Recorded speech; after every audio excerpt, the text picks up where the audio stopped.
కమలాపురం వేదికగా ముఖ్యమంత్రి గారు మీటింగ్ పెట్టి గంధమల్ల రిజర్వేషన్ శంకుస్థాపన, అలాగే మన నియోజకవర్గంలోని ప్రధాన బ్రిడ్జిలు, మెడికల్ కాలేజీ శంకుస్థాపన కోసం ఇచ్చేసింది. చాలా సంతోషకరమైన విషయం. దాంట్లో ప్రతి మీటింగ్లో కూడా ముఖ్యమంత్రి గారు పదే పదే చెప్తా ఉంటారు, మేము పక్కాగా ప్లాన్ చేసినాం, ప్రభుత్వాన్ని పడగొట్టినాం, కుర్చీలో కూర్చున్నాం.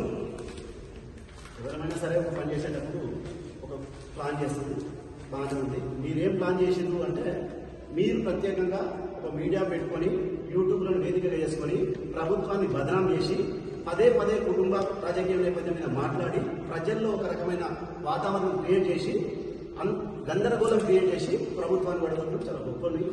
కానీ అదే సందర్భంలో పలు సందర్భాల్లో కూడా నువ్వు రాజకీయ వేదికల మీద తెలంగాణ మహిళలకు, విద్యార్థులకు, రైతాంగానికి, కార్మికులకు అన్ని రకాల వర్గాలను ఆదుకునే రకంగా కొత్త కొత్త పథకాలు ఆశ చూపించి మీరు ప్రధానంగా చెప్పుకునే 6 పథకాలు ఏవైతే ఉన్నాయో, 6 హామీలు ఏవైతే ఉన్నాయో, 420 హామీలు ఏవైతే ఉన్నాయో, ఒక్కసారి మీరు వేదిక మీద కూర్చున్నారు కాబట్టి మీ కోరిక నెరవేరిందని నిన్న చెప్పారు కదా.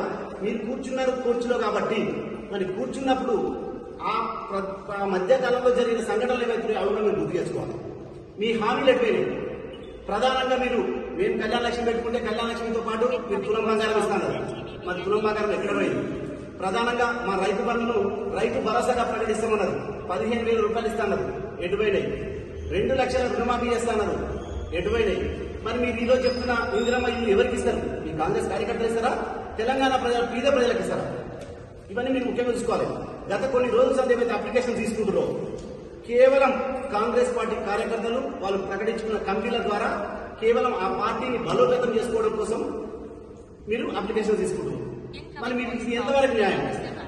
మీరు ప్రభుత్వంలోకి వచ్చారు, 18 నెలలు అయింది, మా పరిపాలన సూపర్ డూపర్ ఉంది, మా అంతా గొప్పోడే లేడు.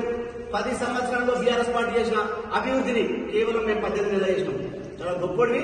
ఒకవేళ నువ్వు చెప్పిన నీ ప్రజాపాలనలో అది నిజమే అయితే, నీకు దమ్ము ధైర్యం ఉంటే 2 సంవత్సరాల తర్వాత రిఫరెండం కూడా యాదాద్రి జిల్లాలో ఉన్న 2 నియోజకవర్గాలు, ఇటు ఆలేరు నియోజకవర్గం, భువనగిరి నియోజకవర్గం, తుంగతుర్తిలో కూడా ఒకవేళ నువ్వు చేసింది అభివృద్ధి అయితే ఖచ్చితంగా నువ్వు ఎలక్షన్ దగ్గర రిఫరెండం పెట్టుకో. మేము సామాన్య కార్యకర్తలు మా తరఫున పోటీ చేస్తారు. ఒకవేళ మీరు కాంగ్రెస్ పార్టీ విజయం సాధిస్తే నీ ప్రభుత్వం, నీ ప్రజా ప్రభుత్వం అభివృద్ధి చేసిందని ప్రజలు నమ్ముతారు. ప్రజల్లో నిరాశ నిస్పృహలతో ఎదురు చూస్తా ఉన్నారు. ఇంకా ప్రభుత్వం మాకేదో చేస్తుంది, అనేక రకమైన హామీలు ఇచ్చింది. సరే, కొంత సమయం ఇచ్చారు, 18 నెలలు. మా కేసీఆర్ గారు కూడా 2 సంవత్సరాలు ఆగుదామన్నారు. మేము కూడా 2 సంవత్సరాల తర్వాత మీరు ఎలక్షన్ రన్ చెప్తున్నాం. మీరు ఆలేరు నియోజకవర్గంలో పెట్టిన మీటింగ్లో చెప్పారు కదా, మేము చాలా సూపర్ అభివృద్ధి చేసారు. ఎస్, మీరు అభివృద్ధి చేసింది నిజమే అయితే రండి ఎలక్షన్ కి. మీ బీర్లు అయినా నిలబడతారా? కుంభం అనిల్ కుమార్ రెడ్డి నిలబడతారా? మీ పక్కన తుంగతుర్తి నియోజకవర్గం మీరు ఎవరైనా నిలబడండి. మా తరఫున టీఆర్ఎస్ పార్టీ సామాన్య కార్యకర్తలు నిలబడుతుంది. మీరు గెలవండి. గెలిస్తే ప్రజలు కూడా విశ్వసిస్తారు అభివృద్ధి జరిగింది ప్రజాపాలనలో. కేవలం మీ మంత్రులు దోసుకోవడానికి, మీరు కమిషన్లు తీసుకోవడానికి, మీరు 10 ఏళ్ళ ఏదైతే నష్టపోయారో అది అభివృద్ధి ఎంతగానో మాత్రమే చదువుకుంటూ తప్పితే తెలంగాణ ప్రజల మీద, తెలంగాణ అభివృద్ధి మీద మీకు ఎలాంటి ఆలోచన లేదు. ఎక్కడెక్కడ ఎవరు కంపెనీలు పెట్టిరో సార్ తెలుసు. రేవంత్ రెడ్డి గారికి మీ అన్నదమ్ములు ఏం చేస్తున్నారు? నర్సింగ్ లో ఆఫీసులు ఓపెన్ చేసిరు. మీరేమేమి తీసుకుంటారు ప్రజలందరూ కూడా చూస్తా ఉన్నారు. తెలంగాణ ప్రజలకు చాలా రాజకీయ చైతన్యం ఉంది. మీరు వచ్చిన 2-3 నెలలనే ప్రజల విశ్వాసం కోల్పోయారు. దేశంలో ఇంత అరెస్టు ప్రభుత్వం ఎక్కడ ఉండదు. ప్రతిదానికి 2 ఏళ్ళు, 3 ఏళ్ళు, 4 ఏళ్ళు పడుతుంది. కేవలం మీరు 6 నెలల్లో మీ ప్రభుత్వం, మీరు చెప్పుకునే ప్రజా ప్రభుత్వం అస్తవ్యస్తంగా ఉంది. ఎక్కడేసింది అక్కడే ఉంది. 10 ఏళ్ళు మేము చేసిన అభివృద్ధి 15 ఏళ్ళ వెనుకకి 2009లో మీరు ఏదైతే ఉన్నారో ప్రభుత్వం, కాంగ్రెస్ ప్రభుత్వం వచ్చిందో ఆ స్థాయికి దిగజారింది. కనీస అవసరాలకు తీర్చుకోవడానికి ప్రజల్లో డబ్బులు లేవు. మేము తీసుకొచ్చిన మిషన్ భగీరథ ద్వారా పూర్తి స్థాయిలో మీరు మెయింటైన్ చేయలేకపోతున్నారు.